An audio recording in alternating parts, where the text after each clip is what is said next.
सुनते हैं कि करीब 7 घंटा सोना जरूरी रहता है। ये कोई जरूरी नहीं है कोई। यूँ तो डॉक्टर बताते हैं कि 8 घंटा चाहिए जवान आदमी को सोना। 7 घंटा चाहिए, फिर जैसे उम्र बढ़ गई तो 6 घंटा, 4 घंटा, इस तरह से उम्र के हिसाब से है। और छोटे बच्चे तो और भी कम सोते हैं।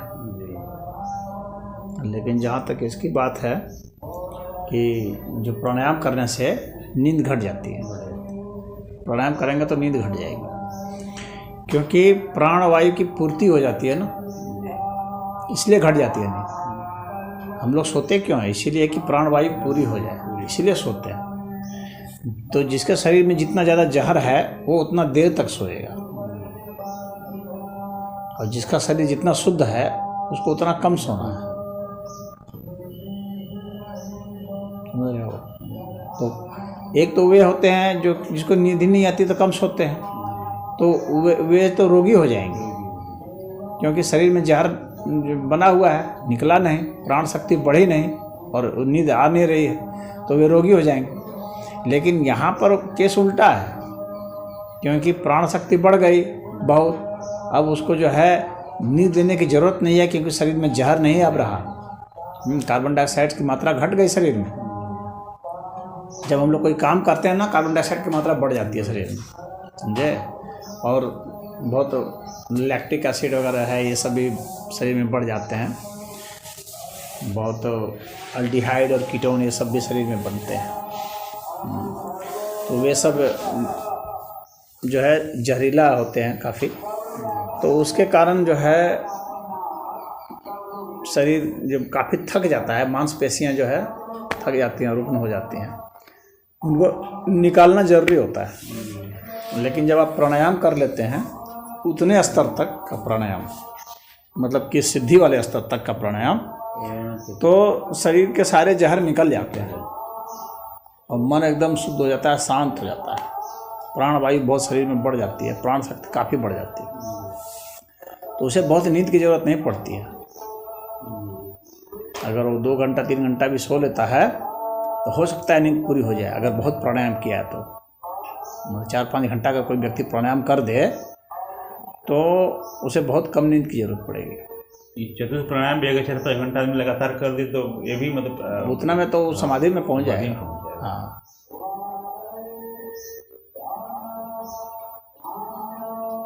रोज शाम को महाराज गंगा जी किनारे जा करके ना 1 घंटा वही लंबी सांस लेता छोड़ता हूँ, जो है 1 घंटा डेली 4-5 दिन से, गजब आनंद आता है। पूरा एकदम मस्तिष्क जो एकदम झंझना जाता है पूरा, लगता है कि मतलब अगर प्राणायाम के साथ धारणा हो तो ध्यान समाधि लग जाती है। जैसे जितनी लंबी सांस खींच रहे हैं जी, उतना ही लंबा अगर उच्चारण हो रहा हो, जैसे सांस जब ले रहे हैं तो क्या है कि किसी मंत्र का जाप किया, जैसे ओम है, मान लो बीज मंत्र है ओम, तो ओम का जाप किए, सांस को जितनी लंबी सांस उतनी लंबी जाप हो, फिर जब छोड़े तो उतना ही लंबा हो। ऐसा करीब वो 1008 बार कर ले। उसके बाद वो क्या करे कि सिर्फ अ का जाप करे, मनी मनोम का जाप किया 1008 बार, फिर सिर्फ अ का जाप करे 1008 बार, क्योंकि ओम का भी सार अ है।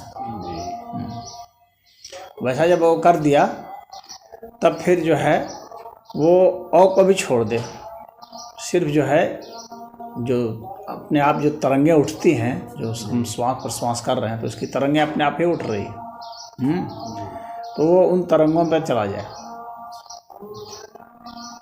श्वास प्रश्वास की जो स्वयं ही अपनी एक ध्वनि है, मतलब उसको में ध्वनि ऐड करने की ज़रूरत नहीं है, डालने की ज़रूरत नहीं है, स्वयं ही एक ध्वनि है। लेकिन शुरू से ही ऐसा नहीं कर सकते, शुरू में ऐसा हम नहीं पकड़ पाएंगे, इसलिए हमें ओम का जाप करना ही है, अ का जाप करना ही है, क्रम से ही आना है। तभी उतनी सूक्ष्मता को हम पकड़ पाएंगे, अन्यथा हम करेंगे और डिस्टर्ब हो जाएंगे। हाँ, अगर हम सीधा डायरेक्ट, कुछ लोग जल्दीबाजी में, कुछ लोग डायरेक्ट मतलब डायरेक्ट करने लगते हैं, वही मैं डायरेक्ट ध्वनि तो का जब डायरेक्ट करते हैं ना तो जी। वो जो है गड़बड़ हो जाता है उनका। क्यों? वही क्योंकि इसलिए उतना मैं पकड़ ही नहीं सकते ना, जी। क्योंकि मस्तिष्क अभी इतना सूक्ष्म नहीं हुआ है, तो उसको पकड़ ही नहीं सकते। तो वही अभ्यास करता हूँ, मतलब वही ध्वनि का, मतलब वो जो है हाँ सांस की ध्वनि का। हाँ, तो पहले ओम का कर लो 1008 बार, फिर अ का कर लो 1008 बार। जब दोनों कर दिया लगातार, तब मस्तिष्क इतना सूक्ष्म हो जाएगा, इतना एकाग्र हो जाएगा। मस्तिष्क के सूक्ष्म होने का मतलब है इतना एकाग्र अवस्था आ जाएगी कि जो एकदम बहुत श्वास की बहुत बारीक जो जा रही है ध्वनि, उसको पकड़ लेगा आदमी, और जब प्रश्वास है उसको भी पकड़ लेगा बहुत बारीक सी। एक तो वो खुद ही धीमे धीमे सांस ले रहा है। चतुर्थ प्राणायाम में श्वास बहुत धीमे धीमे लिया जाता है, जिसमें सांस की आवाज़ नहीं आती है। तो सांस की आवाज़ नहीं आते हुए भी सांस की आवाज़ आती है। कहने का मतलब है कि आवाज़ बाहर सुनाई नहीं पड़ता, लेकिन बहुत व्यक्ति बहुत ही, क्योंकि जब सांस चल रही है तो निश्चित ही आवाज़ होगी, क्योंकि सांस चल रही है तो इसका मतलब गति हो रही है। गति हो रही है इसका मतलब टक्कर हो रहा है अणुओं परमाणुओं का। इसका मतलब है कि आवाज़ तो उसमें है, लेकिन बहुत धीमी है। तो बहुत धीमी आवाज़ है तो उसको पकड़ना काफ़ी कठिन है। बात समझ रहे हो?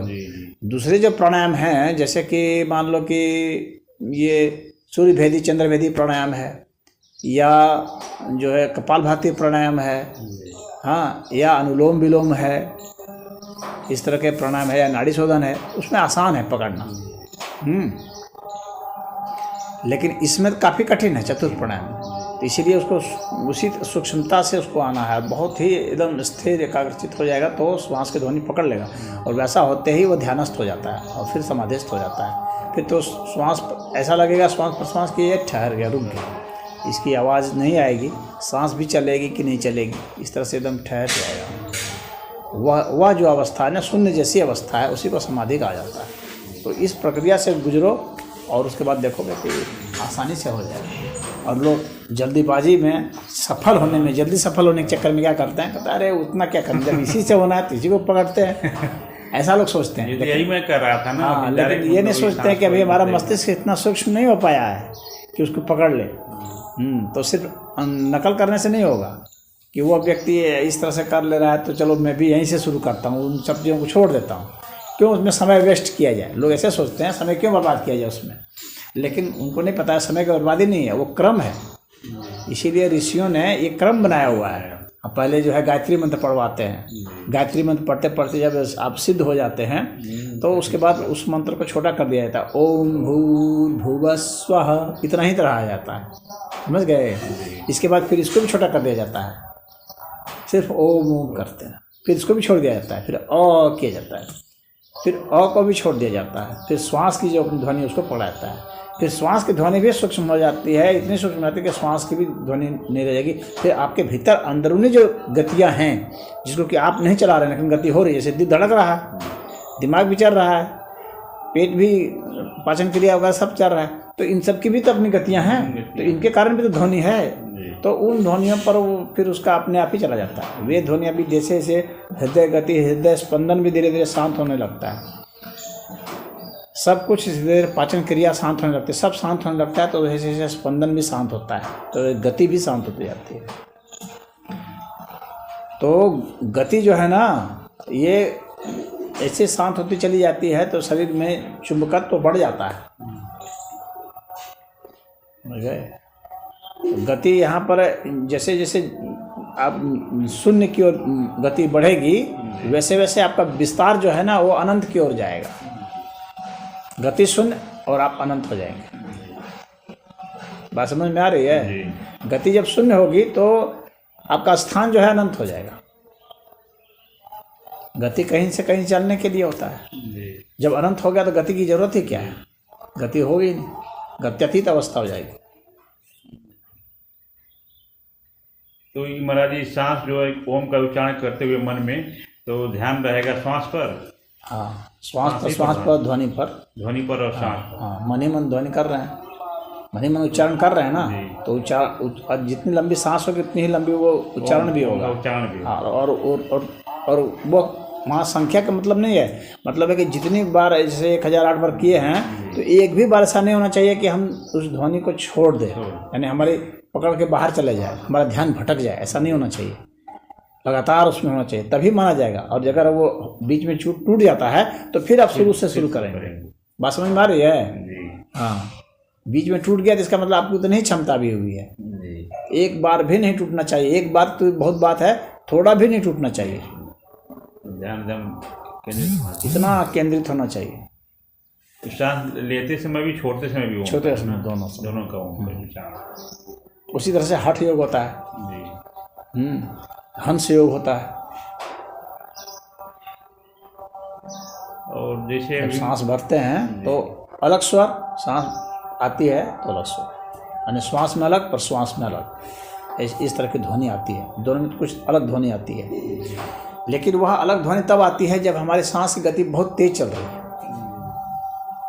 जब श्वास की गति बहुत तेज नहीं चल रही है ना, तो उस वक्त ये सब मिल जाएंगे, एक आकार हो जाएंगे, ह और सौ नहीं रह जाएगा। ह और सौ जो है ना, ये व्यंजन है, ये स्वर हो जाना चाहिए, स्वर में आ जाएगा अ।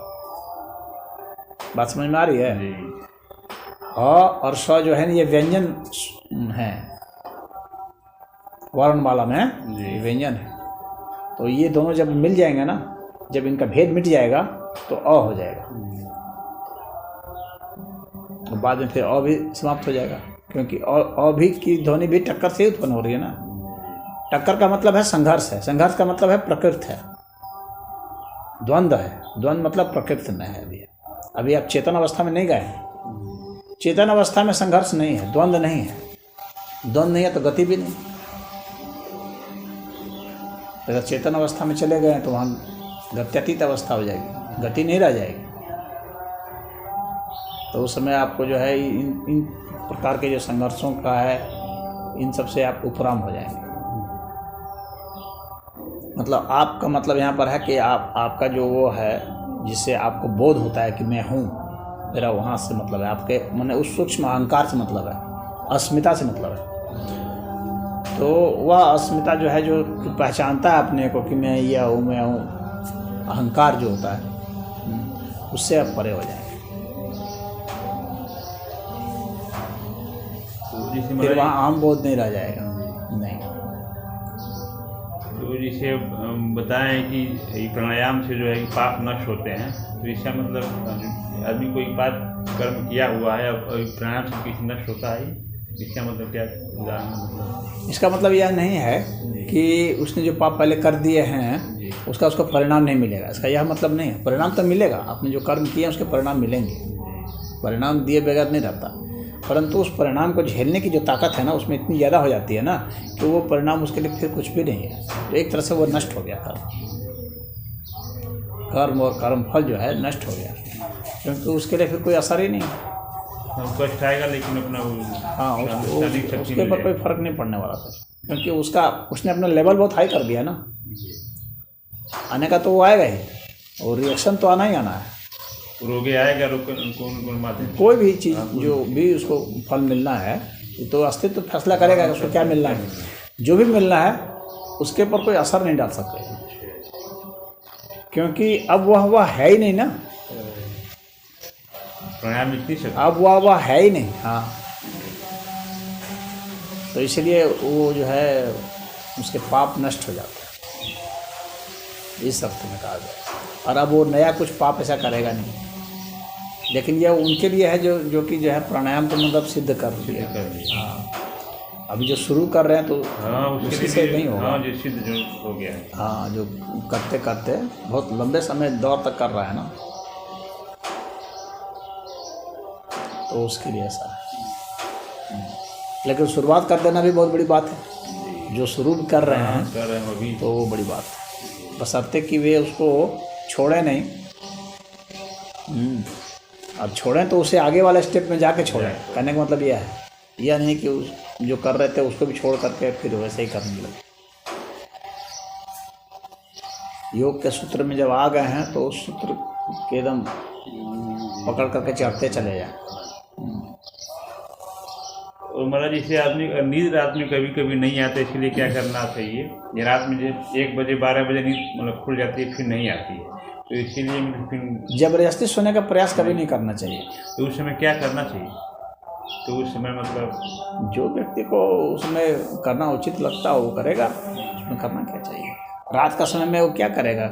कोई तो खेती का काम तो करेगा है कोई नहीं, ध्यान का अभ्यास उस समय तो उसके लिए वही अच्छा है। अच्छा सोच क्रिया से निवृत्त हो करके अपना प्राणायाम कर सकता है, ध्यान कर सकता है, मंत्र जाप कर सकता है, जो उसको जहाँ तक उसकी समझ है व्यक्ति की। जबरदस्ती नहीं सोना चाहिए। नहीं, जबरदस्ती सोने से तो शरीर को और परेशानी होगा और कष्ट होगा, समय तो बर्बाद होगा ही, बर्बाद होगा, शरीर को परेशानी। जबरदस्ती सोने का क्यों प्रयास करना, उस समय का उपयोग करो। लोग सोचते हैं कि रात में क्या उपयोग करें, रात में ही तो ज़्यादा अधिक उपयोग हो सकता है, शांति रहता है।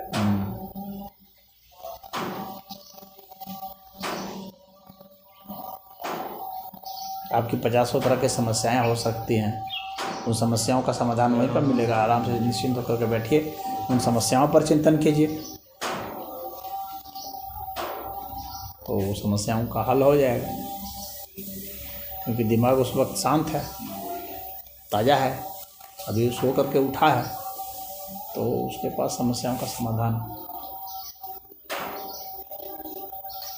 देखते हैं बहुत लोग को नहीं नींद आती, हम बेचैन रहते हैं, टहलने लगते हैं, फिर ना एकदम बेचैन परेशानी रहो। इसीलिए क्योंकि उनको अपनी ऊर्जा को बेहतर तरीके से प्रयोग करने की कीमिया नहीं मालूम। जैसे कि छोटा बच्चा है, उसको अगर आप कोई ढंग की चीज़ नहीं देंगे तो वो क्या वो उठेगा, पटकेगा, बाल्टी पटकेगा, लोटा पटकेगा, कुछ ना कुछ पटकेगा, तोड़ेगा, क्योंकि उसको पता ही नहीं है अपनी शक्ति का कैसे सदुपयोग करना है। तो जिसको अपने शक्ति का सदुपयोग नहीं पता है, रात को उठ जाता है तो डिस्टर्ब हो जाता है। तो क्या करा है, तुम चाहो तो अध्ययन भी कर सकते हो, चाहो तो अपने ग्रंथ का अध्ययन करो, बहुत सारी चीज़ें हैं जो की जा सकती हैं।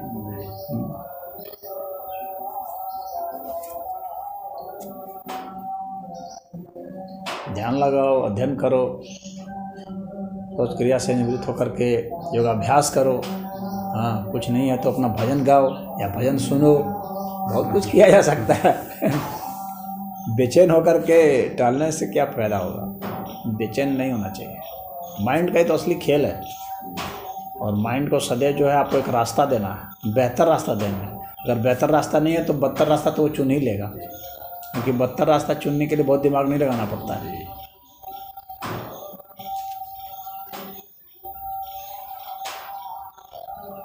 ऐसे बहुत लोग हैं, ऐसे बहुत लोग हैं, विशेषकर वृद्ध लोग तो और ज़्यादा है। वो करवट बदल करके टाइम पार करते रहेंगे। हाँ, उनका उद्देश्य होगा कब मतलब सुबह हो, हाँ, कि सब लोग उठें बस, फिर उसी में चाय बनाओ, ये बनाओ, वो बनाओ, ये सब करने लगे हैं। वो दैनिक जीवनचर्या से जो है ना, वो ऊपर नहीं उठ पाते हैं। जीवन जीने की कला सबको नहीं मालूम होता। नहीं, जीवन अब जीवन के और जो गहरे रहस्य हैं उसको जानने की कोशिश कीजिए, जो आपको समय मिला, अतिरिक्त समय मिला है।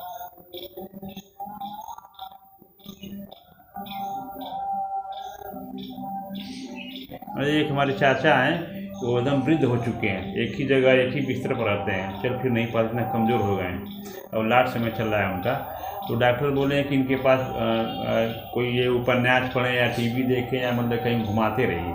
तो मतलब जो व्यक्ति मतलब एक ही जगह मतलब रह जाता है, तो इसीलिए क्या उपाय है कि मतलब वो प्रसन्न रहे और जो है कि कोई दिक्कत मतलब उसको बोरियत महसूस ना हो। एकदम वृद्ध हो चुका है और एकदम रोगग्रस्त से चल फिर नहीं पा रहा है, तो उसके क्या उपाय है उसका? अब तो उसका समय लिए तो मतलब एक ही जगह एक ही स्थान हाँ, एकांत तो में वो प्राणायाम करके अपने को स्वस्थ रख सकता है। सांस तो लेता ही होगा जी, व्यक्ति, बुढ़ा कितना भी हो जाए सांस तो लेगा ही ना। तो श्वास प्रश्वास करके अपने को स्वस्थ कर सकता है। वो लेटे लेटे भी स्वस्थ कर सकता है, फिर चलना फिरना सब लगेगा, हर हरकत कर सकेगा वो। सिर्फ वो प्राणायाम करना शुरू करे, सांस रोकना शुरू करे, जो पता है ना प्राणोपैथी वाला, सांस रोके, देखिए अधिक से अधिक देर रोकने की कोशिश करे। ये तो लेटे लेटे कर सकता है वो।